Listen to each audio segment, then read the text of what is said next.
Les poteaux de Dato, 10 mauvaises habitudes à éviter pour percer au plus haut niveau selon ex-champion du monde et chez les professionnels, champion olympique, André Ward, l'américain. Il y a un article qui est paru sur le site de Dans le Ring. Le lien sera dans la description si jamais ça vous intéresse.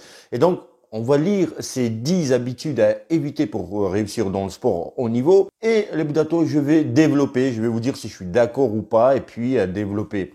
Alors, première, consommer de l'alcool ou de la drogue. Alors, Dato, comment ça, tu peux être d'accord ou pas d'accord avec ça? C'est une évidence. Bien sûr, il faut éviter de consommer de l'alcool ou de la drogue.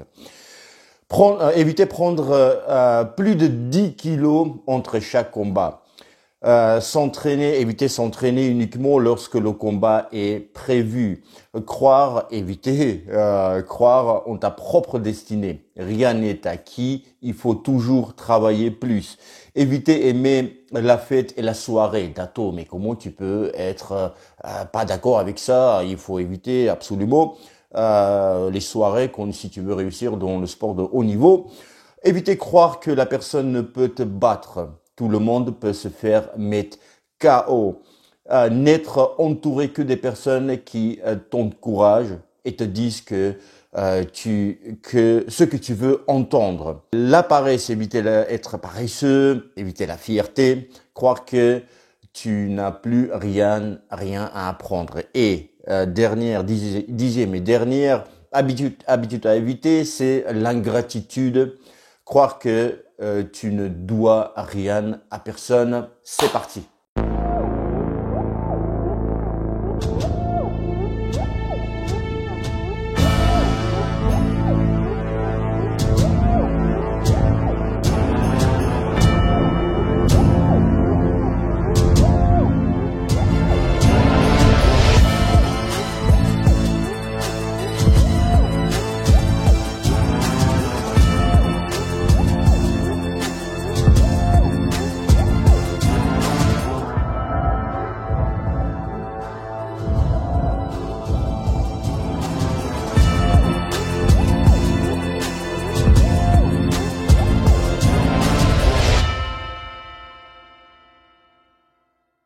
Consommer de l'alcool ou de la drogue. Alors, les Dato, lui, il est court, il n'a pas développé ça. Bien sûr, dans l'absolu, pour réussir, il faut bien sûr se mettre de côté tout ce qui est alcool, tout ce qui est drogue. Maintenant, soyons justes, vivons dans notre époque, vivons sur Terre et on va enlever nos réalités. Mais la réalité est telle que, franchement, si tu tires sur ton petit chichon là une fois par mois, un samedi soir, juste un petit truc, ça va pas t'éviter, je dis la vérité, ça va pas te mettre le frein dans ta réussite, dans ta performance.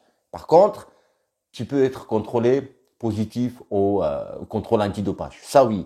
Il y a aussi que ça c'est du chichon.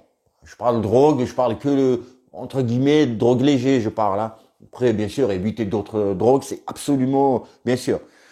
Alors, mais il y a aussi la réalité, c'est que ceux qui vont tirer sur le chichon, c'est rare qu'ils font ça, qu'ils fassent ça une fois par mois. Soit tu le fais assez fréquemment, soit tu le fais jamais. Voilà, moi je fais jamais. Consommer de l'alcool, là aussi, consommer de l'alcool, j'ai quelques exemples. Maillard Monchipour, ex-champion du monde, plusieurs fois champion du monde, le français naturalisé, l'Iranien naturalisé français, quelqu'un que j'adore et que je connais personnellement, moi je l'adore, Maillard. Et donc lui, les Dato, en je sais plus quelle année, il devait boxer contre un Japonais, défendre son titre à Marseille, devant des dizaines de milliers de personnes. Il m'a invité aussi avec mon coach au restaurant, il se préparait à Aix-en-Provence, à l'époque j'étais là-bas. On est au resto, il commande une bouteille de vin. Il en prend au dîner, il le prend un verre. Dans 10 jours, il avait son championnat du monde, sa défense de la ceinture. Deuxième verre, troisième verre, je sais pas, 3, 4 verres, tu vois, il s'est arrêté. Le lendemain, il avait le sparring. Tous les jours, il faisait du sparring. Sparring, comme la veille. Il y a pas genre, ça m'a empêché l'alcool que j'ai bu à la performance, l'alcool que j'ai bu hier, à la performance d'aujourd'hui. Deuxième exemple, mon coach, il me disait, je m'entraînais comme un fou, je m'entraînais 2 fois par jour quand j'étais boxeur professionnel. Mon coach me disait, Dato, tu bois? Non, non, coach, je bois pas. Bois un peu. Bois un peu, un peu. Un petit verre avec des amis, une bière, tu vois, ça va, voilà. Parce que c'est important de relâcher un petit peu. Maher Manchipour, qu'est-ce qu'il a fait quand il a bu? C'est pas pour boire. T'enlèves un peu cette pression de ta tête, que sparring, bientôt le combat. Tu vois, t'es avec tes amis, ou voilà, les gens qui t'ont invité, il y a son coach aussi, il y avait. Relâcher un peu la pression. Relâcher un peu la pression. Il a mangé, le lendemain, il a plus d'alcool dans le sang, et puis il a passé un bon moment. C'est important.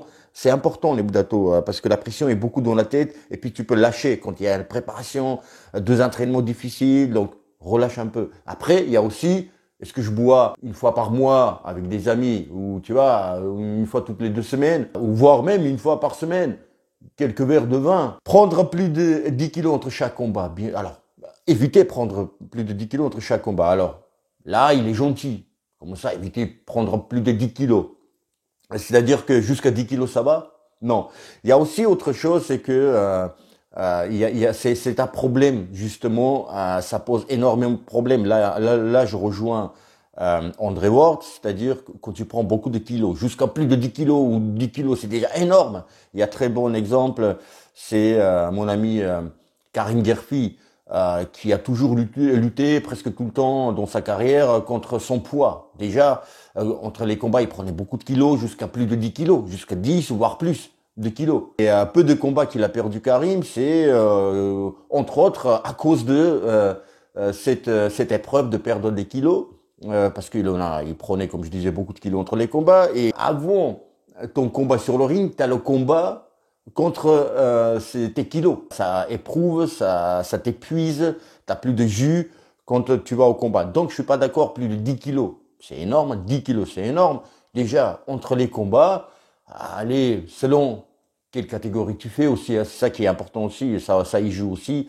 Mais allez, entre 3 et 5 kilos maximum. Troisième point, éviter s'entraîner uniquement quand le combat est prévu. Alors, bien sûr, les Boudato, il y en a qui, les champions ou pas d'ailleurs, qui se disent, maintenant j'ai des acquis, je vais me reposer un petit peu quand le combat va être annoncé, là je vais m'entraîner. Là je suis d'accord justement avec André Ward. Ils oublient ces boxeurs-là que pendant ces préparations, t'apprends aussi.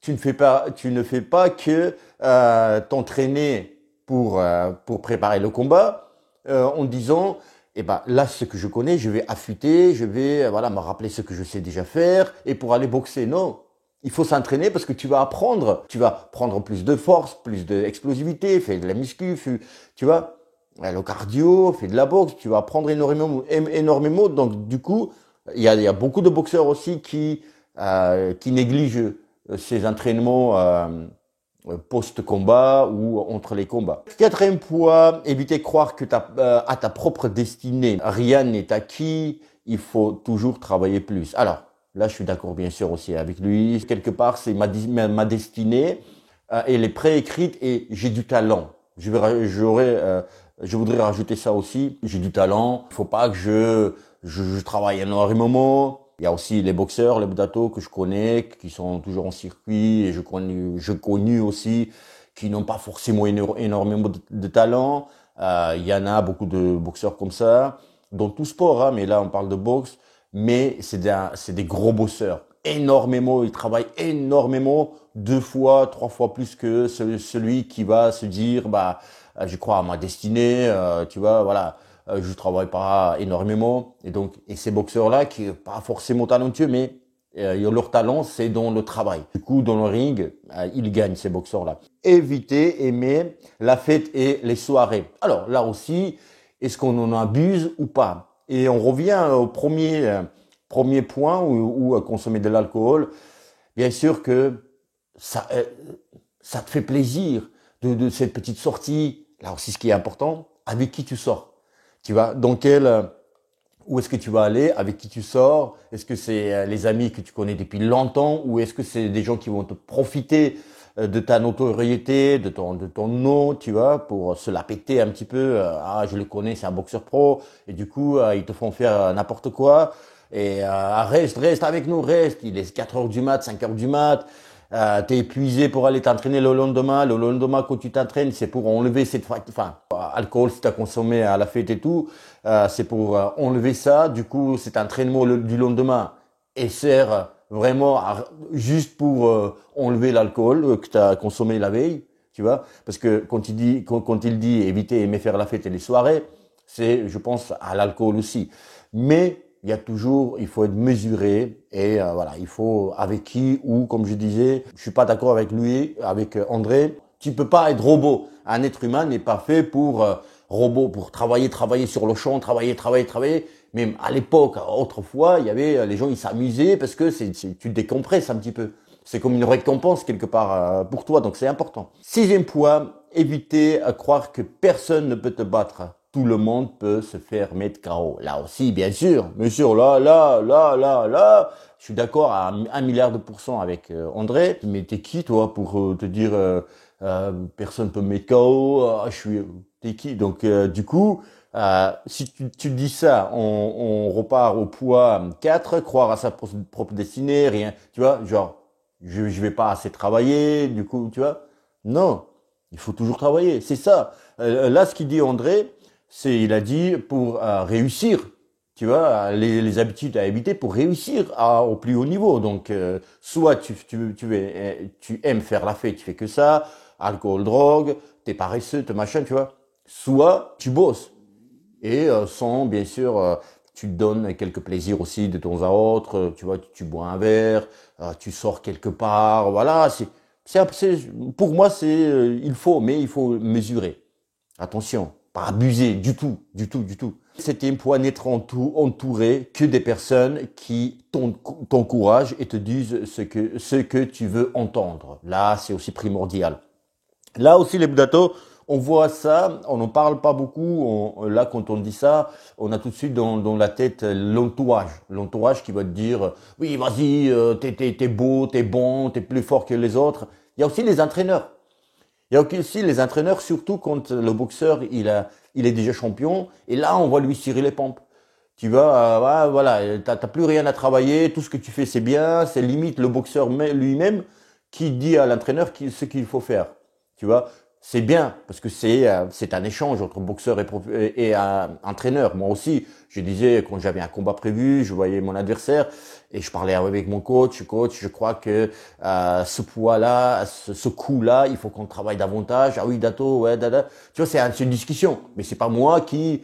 Il y avait de temps en temps, je disais aussi parce que moi aussi je trouvais des failles chez mon adversaire ou des failles chez moi. Donc qu'il fallait que je voudrais qu'on travaille avec le coach. Mais il y a des coachs qui disent que des bonnes choses. Ah oui, t'es bien. Ah oui, tu vois, limite, t'as pas besoin de travailler autre chose. Ce que tu sais faire, ça suffit. Huitième point, la paresse. Bien sûr, là, on revient aussi, comme je disais, croire à sa propre destinée et se dire, ah bah, ouais, de toute façon, tout est acquis pour moi. De toute façon, tout est écrit. De toute façon, bosser beaucoup. Écoutez ce qu'on te dit, donc deux fois plus. Franchement, sinon, il y a rien. C'est comme dans tout, dans le business, dans entrepreneuriat, tout ça. Donc, il faut faire beaucoup plus que tes potentiels concurrents, etc. Donc, c'est dans tout. Et dans le sport, encore plus. Et dans la boxe, encore plus. Dans le sport de combat. Éviter la fierté, croire que tu n'as plus rien à apprendre. Là aussi, tu vas gonfler le torse. Ça y est, j'ai gagné 2, 3 combats. Qu'est-ce qu'il y a? Les gars, tranquille, la carrière, elle passe super vite. Je suis d'accord du coup avec André. Hein. Il y a peu de poids où j'étais pas d'accord d'ailleurs. Du coup, wow, vous m'adressez plus la parole, vous appelez à mon secrétaire avant de prendre rendez-vous avec moi, tu vois.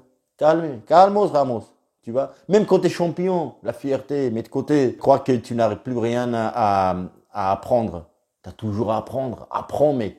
Apprends, tu vas à la salle. Le gars qui s'entraîne à côté de toi, il est pas fort, tu vois, tu le bats au sparring tranquille. Mais si tu commences à être fier, donc du coup paresseux quelque part par la suite, le gars que tu le battais tranquillement, lui il s'entraîne comme un ouf. et ben, un an et demi, un an, tu vas voir la différence. Que tu as régressé et lui, il progresse parce que lui, il bosse. Il n'est pas fier. Dixième et dernier point, c'est l'ingratitude. Croire que tu ne dois rien à personne. Alors là, je suis d'accord et pas d'accord avec André. C'est-à-dire que, bien sûr qu'il faut pas oublier les entraîneurs qui t'ont fait ce que tu es aujourd'hui, si tu es champion. Il y a président du club, il y a des gens qui t'ont aidé dans ton parcours. Alors là, je suis d'accord. Et là où je suis pas d'accord, c'est que un sportif, l'Ebdato, il doit penser d'abord à soi-même, à sa progression. S'ils se sent pas bien, il progresse pas, quelque chose qui lui va pas, même question humaine, hein, ça accroche pas, tu vois, avec le coach, avec le staff qu'il y a. Il peut très bien et il doit changer. Le club, l'entourage, le staff, parce qu'il pense à sa propre progression. C'est un sportif professionnel. Donc là où je suis pas d'accord, c'est ça. Donc la gratitude, tu vas pas rester pour faire plaisir avec un coach pour lui faire plaisir. Moi aussi, ça m'est arrivé de changer de club. J'étais encore amateur, moi ça m'allait pas, j'ai changé. Et je regrette pas, on a fait des belles choses dans un autre club avec Patrick Charpentier, l'ex-adversaire de Oscar De La Hoya, qui était invité dans mon émission Le Dato Show, et émission hebdomadaire tous les dimanches en live à 21h, et j'ai des invités. Voilà les potatos, dites-moi ce que vous avez pensé sur ces 10 points, 10 habitudes à éviter pour réussir dans le sport de haut niveau. Et c'est intéressant, si vous êtes d'accord ou pas d'accord, rajoutez quelque chose. Les potatos, n'oubliez pas d'abonner à cette chaîne, nous sommes déjà 5000 abonnés les potatos. Et merci beaucoup. Dites-moi, qu'est-ce que vous voudriez comme vidéo spéciale pour 5000 abonnés? Les Budato, cette vidéo vous a plu, likez cette vidéo, commentez.